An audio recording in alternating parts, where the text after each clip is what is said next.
علی ظفر صاحب، اب میرا آپ سے بڑا مؤدبانہ سوال یہ ہے کہ آپ آئین اور قانون کو بڑی اچھی طرح جانتے ہیں. یہ بتائیں کہ عمر ایوب صاحب کہہ رہے ہیں کہ قوم نئے الیکشن کی تیاری کر لے، تو 1 سال کے اندر 2 الیکشن کیا یہ ممکن ہے؟ کیسے ہوگا؟ اگر کروانا بھی ہے جنرل الیکشن نیا تو یہ کیسے ہوگا؟ دیکھیں، پہلے میں اس کا قانونی جواب دیتا ہوں.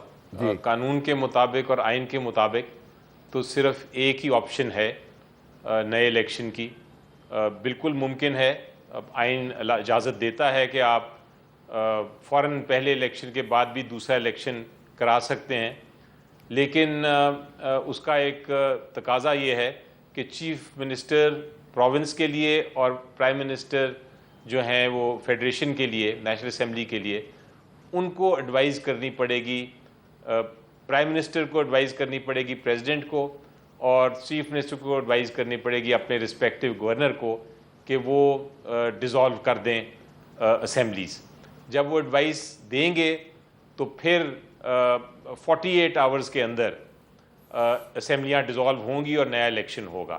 لیکن اگر وہ خود نہیں ایڈوائز کریں گے تو یہ آپشن پھر نہیں ہو سکتی.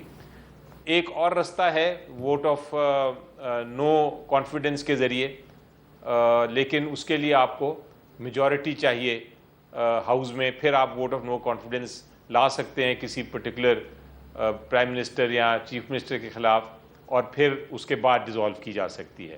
لیکن حالیہ صورتحال میں جب آپ نمبرز کو دیکھتے ہیں تو آپ کو صرف یہ آپشن تب ہوگی اگر یہ لیگلی یہ آپشن تب ہوگی جب یہ چیف منسٹر یا پرائم منسٹر رسپیکٹیولی اپنے اسمبلیوں کو ڈیزالو نہیں کرتے.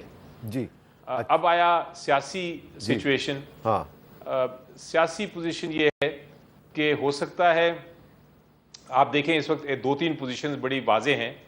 ایک تو یہ کہ عدالتیں فائنلی کھڑی ہو گئی ہیں اور اب عدالتیں فیصلے کرنا شروع ہو گئی ہیں جو مین ایشوز ہیں ان کے اوپر. جو پی ٹی آئی کے خلاف جو بھی ہوا، عوام کے ساتھ جو بھی ہوا، اس کے اوپر اب نہ صرف گفتگو ہو رہی ہے، نہ صرف آبزرویشنز آ رہی ہیں، بلکہ فیصلے بھی آ رہے ہیں. دوسرا، آپ نے یہ دیکھا کہ الیکشن کمیشن آف پاکستان جو ہے وہ ڈسکریڈٹ ہو چکا ہے. اس کے خلاف بلکہ ہم ریفرنس فائل کرنے جا رہے ہیں کل. تیسری چیز یہ ہے کہ عوام جو ہے وہ اس نے ابھی تک اپنی جو مینڈیٹ تھا، جو انہوں نے دینا تھا الیکشن میں اور جو دیا، اس کو جو ان کو نقصان پہنچا اور ان کو مینڈیٹ جو حکومت بنی وہ مینڈیٹ کے بغیر بنی، وہ ابھی تک اسی طرف کھڑے ہیں جس طرف ہماری جماعت ہے، نیملی پی ٹی آئی. یہ ساری چیزیں دیکھتے ہوئے جب ایک وکٹری ہو چکی ہے ہماری، ہم جیت چکے ہیں لیگل فیلڈ میں، مورل فیلڈ میں ہم جیت چکے ہیں ہر صورت میں. اب ہم نے اس کو ایک سیاسی میدان بھی کھول دیا ہے جس میں ہم دکھائیں گے اپنی اسٹریٹ پاور. اب جب اسٹریٹ پاور نظر آ جائے گی تو اس کے بعد مجھے نہیں لگتا، اور یہی امید ہے ہماری، کہ جب یہ ساری جگہوں پہ ہار جائے گی یہ حکومت تو پھر یہ از خود الیکشن کی طرف جائیں گے. ٹھیک ہے، تو یہ ہے سیاسی پوزیشن جس کو دیکھیں گے آپ. اچھا، اب میں آتا ہوں جی شذرا منصب علی صاحبہ. آپ اتنے بھاری تعداد میں ووٹ لے کے آئی ہیں، تو آپ کو لگ رہا ہے کہ جو پوزیشن علی ظفر صاحب بتا رہے ہیں، لیگل پوزیشن وہ بتا رہے ہیں، اس میں تو چیف منسٹر نے گورنر سے کہنا ہے اور پرائم منسٹر نے پریزیڈنٹ سے کہنا ہے، تو اسمبلی ڈیزالو ہوگی تو الیکشن ہوگا. دوسرا وہ کہہ رہے ہیں کہ اگر سڑکوں پہ بہت زیادہ لوگ آ جاتے ہیں تو حکومت کی کریڈیبلٹی ختم ہو گئی یا تو مجبور بھی ہو سکتی ہے. تو 1 سال میں دوسرا الیکشن پاسبل ہے؟ کوئی ایسے حالات پیدا ہو سکتے ہیں کہ آپ کی حکومت جو ہے وہ ان حالات سے مجبور ہو کے نئے الیکشن پہ راضی ہو جائے؟ امیر صاحب، بہت شکریہ آپ کا مجھے شو میں بلانے کا. دیکھیں، انہوں نے اسٹریٹ پاور کی بات کی ہے. یہ شروع سے آپ اگر ان کی پارٹی کو دیکھیں تو یہ بلیو ہی صرف اسٹریٹ کے اوپر رہنے پہ کرتے ہیں. یہ پارلیمنٹ میں بلیو ہی نہیں کرتے، یہ ڈیموکریسی میں بلیو ہی نہیں کرتے. 2014 سے آپ شروع کر دیں. انہوں نے دھرنا دیا جس وقت چائنیز پریزیڈنٹ نے آنا تھا. چائنیز پریزیڈنٹ کی آگے ان کا چلا گیا، وہ نہ آ سکے اس وقت، یہ ملک کو نقصان ہوا. وہ دن گیا اور آج کا دن آیا. یہ سڑکوں سے پارلیمنٹ میں آنے میں یقین ہی نہیں رکھتے. اور جو پارلیمنٹ کی ڈیموکریسی کے اندر یا پارلیمنٹ کے اندر یقین ہی نہیں رکھتی جماعت، وہ تو اس طرح کی باتیں کرے گی جو کہ ملک کو نقصان پہنچانے کی ہوں گی، جو کہ ملک کو ڈیسٹیبلائز کرنے کے لیے ہوں گی، جو کہ ملک میں کیوس پھیلانے کے لیے ہوں گی۔ 2018 کا الیکشن جتنا بڑا ریگڈ الیکشن تھا نا، آر ٹی ایس زدہ الیکشن، کوئی الیکشن ملک کی تاریخ میں اتنا بڑا ریگڈ الیکشن نہیں تھا، لیکن تمام جماعتوں نے یہ جانتے ہوئے کہ یہ ریگڈ الیکشن تھا پھر بھی یہ ڈیسائیڈ کیا کہ ہم ملک کو ڈیسٹیبلائز نہیں کریں گے، جمہوریت کو ڈیریل نہیں کریں گے، ہم پارلیمنٹ میں آئیں گے اور پارلیمنٹ میں رہ کے تو ہم اپنا جو موقف ہے پیش کریں گے، پاکستان کی بہتری کے لیے کام کریں گے۔ 2018 میں ننکانہ صاحب سے آر ٹی ایس بیٹھا، 11,000 ووٹ میرے ڈسٹروائے ہوئے اور 2,000 سے کم ووٹر سے ان کا پی ٹی آئی کا بندہ جیت کے تو آ کے بیٹھ گیا، لیکن ہم نے یہ نہیں کیا کہ ہم سڑکوں پہ نکل آئیں۔ پہلے انہوں نے کہا جی 4 حلقے کھولے، وہ 4 حلقے کھلے، کیا اس کا نتیجہ نکلا؟ دوبارہ وہی لوگ جیت کے آ گئے نا۔ اس کے بعد ان کو 2018 کے ریگڈ الیکشن میں آ کے انہوں نے ملک کا بیڑا غرق کر دیا۔ ملک کا بیڑا غرق کرنے کے بعد جس وقت ایک آئینی طریقے سے نکلے تو انہوں نے آئین شکنی کرنے کی کوشش کی، انہوں نے اسمبلیز ڈیزالو کرنے کی کوشش کی۔ جب وہ بھی نہ ہو سکا پھر انہوں نے آئی ایم ایف کو خطوط لکھے، انہوں نے سائفر لہرائے، انہوں نے ہر قسم کے طریقہ ایسا اپنایا کہ پاکستان ڈیریل ہو، پاکستان کی ڈیموکریسی ڈیریل ہو، اور آج بھی یہ کنفیوزڈ ہے۔ آج بھی ان کو یہ نہیں پتا کہ یہ سویلین سپریمیسی کے لیے کام کر رہے ہیں یا یہ ملکی افواج کے ساتھ کوئی پاور سٹرگل کے لیے کام کر رہے ہیں۔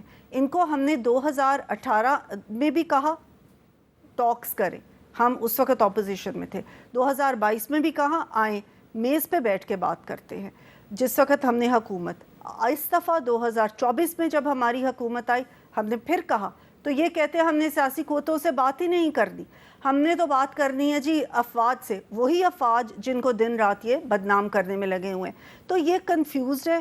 براہ کرم ملک اس کنفیوژن کا متحمل نہیں ہو سکتا، ملک کو چلنے دیں۔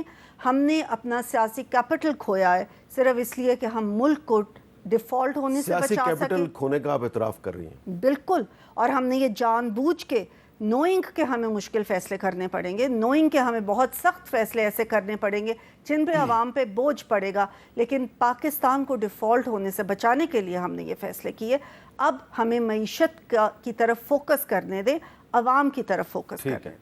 اچھا فرید پراجا صاحب، اب میرا آپ سے سوال یہ ہے کہ یہ تو جواب دے دیا علی ظفر صاحب نے اور شذرا منصب علی صاحبہ نے کہ الیکشن اس سال میں ہوگا دوبارہ یا نہیں ہوگا، لیکن آپ کی پارٹی نے احتجاج کی کال دے دیا ہے، کل تحریک انصاف نے بھی احتجاج کی کال دے دیا، لیکن دوسری طرف حکومت پنجاب نے صوبے میں دفعہ 144 نافذ کر دیا ہے، تو آپ کا احتجاج ہو رہا ہے یا نہیں ہو رہا؟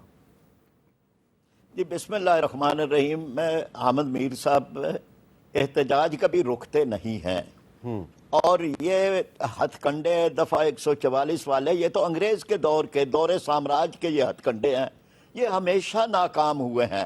یعنی آئین حق احتجاج دیتا ہے، آئین کے دیے ہوئے حق احتجاج کو ایک ڈپٹی کمشنر، ایک کمشنر یا ایک چیف سیکرٹری کیسے روک سکتا ہے؟ اور پھر یہ کہ انہیں یہ پتہ ہے کہ جماعت اسلامی کے لوگ ایک پرامن احتجاج کرتے ہیں۔ ہم نے باقاعدہ درخواست دی، 18 جولائی کو درخواست دی، اس کے بعد وہاں جو وہاں کے آئی جی ہیں اور دیگر وہ آ کے موقع پہ معائنہ کرتے رہے اور انتظامات کا جائزہ لیتے رہے۔ ہمارے لوگوں نے یقین دلایا کوئی ٹریفک بلاک نہیں ہوگی، سروس روڈ بھی چلتی رہے گی، اور ہم یقین دلاتے ہیں اور ہمارے یقین پر انتظامیہ ہمیشہ یقین کرتی ہے۔ لیکن اس کے بعد دفعہ 144 لگا دی۔ یعنی آپ کس چیز سے خوف زدہ ہیں؟ یہ جو کیپیسٹی کے نام پر آپ اربوں روپے لوٹ چکے ہیں اس قوم کے، اور سارے شامل ہیں اس میں، ان میں اشرافیہ کے وہ لوگ جو اس وقت مسند اقتدار پر بیٹھے ہیں، ان کے بھی یہ آئی پی ہیں۔ لوگوں نے کیا جرم کیا ہے؟ یعنی اس ملک کے غریب آدمی نے کیا جرم کیا ہے؟ یعنی صرف ان طبقے کو چھوڑ کر کہ جن کا بل قوم دے رہی ہے، چاہے وہ انتظامیہ کے لوگ ہیں، چاہے اسٹیبلشمنٹ کے ہیں، چاہے جوڈیشری کے ہیں، چاہے پارلیمنٹ کے ہیں، جن کا بل حکومت عوام دے رہی ہے، ان کو چھوڑ کر، یعنی جن کے گیس کے بل، جن کے بجلی کے بل، جن کے پیٹرول ڈیزل۔ راجہ صاحب اپنی بات جاری رکھیں، لیکن ذرا یہ وضاحت کر دیں کہ آپ کے احتجاج کا مقصد کیا ہے؟ حکومت گرانی ہے یا عوام کو کوئی ریلیف دلوانی ہے؟ ہم ریلیف کے لیے ہیں. ہم یہ سمجھتے ہیں کہ یہ حکومت اگرچہ فارم 47 سے قائم ہوئی, ہمارا اس پہ احتجاج موجود ہے, ہمارے پاس فارم 45 موجود ہے, لیکن ہم اس وقت ایک معاملے پہ اٹھے ہیں کہ یہ مہنگائی مصنوعی ہے اور اس کو اشرافیہ نے مسلط کیا ہے. ہم یہ چاہتے ہیں کہ یہ مفت بجلی کے سلسلے بند ہوں. یہ جو بجلی کے بلوں کے ذریعے سے 14 ٹیکس لیے جا رہے ہیں, یہ ٹیکس بند ہوں. ہم یہ چاہتے ہیں کہ فورنسک آڈٹ ہو ان تمام آئی پی پیز کا, اور یہ جو کیپیسٹی کے نام پر اربوں روپے 6000 ارب روپیہ لے چکے ہیں اب تک. آپ اس سال 2183 ارب روپیہ انہوں نے لیا ہے, جبکہ چاروں صوبوں کا صحت کا بجٹ جو ہے وہ اس سے آدھا ہے. یعنی جو اس قوم کو ہسپتال ملنے تھے یہ یعنی میں ایک اور جملہ حامد صاحب کہہ دوں, یہ آرٹیکل 6 کس بات کے لیے ہے؟ جس وقت یہ معاہدے ہوئے تھے ان کو پتا تھا کہ ہماری ٹرانسمیشن لائنز ہی اتنی نہیں ہیں کہ ہم اتنی جو ہے وہ بجلی لے سکیں. پھر معاہدے کس لیے کیے گئے؟ فیول ایڈجسٹمنٹ کس لیے مانا گیا؟ ڈالرز کس لیے مانے گئے؟ کتنی انویسٹمنٹ اس ملک کے اندر آئی اس کے ذریعے سے؟ کون کون خاندان شامل ہیں؟ یہ ساری چیزیں قوم کا حق بنتا ہے کہ ان کے سامنے آئے کہ کن کی وجہ سے آج ہم مہنگائی کی کن چھری سے ذبح ہو رہے ہیں اور لوگ خودکشیاں کرنے پہ بیچارے مجبور ہیں. اتنی تنخواہ نہیں ہے کہ جتنے ان کو بل دینے پڑ رہے ہیں.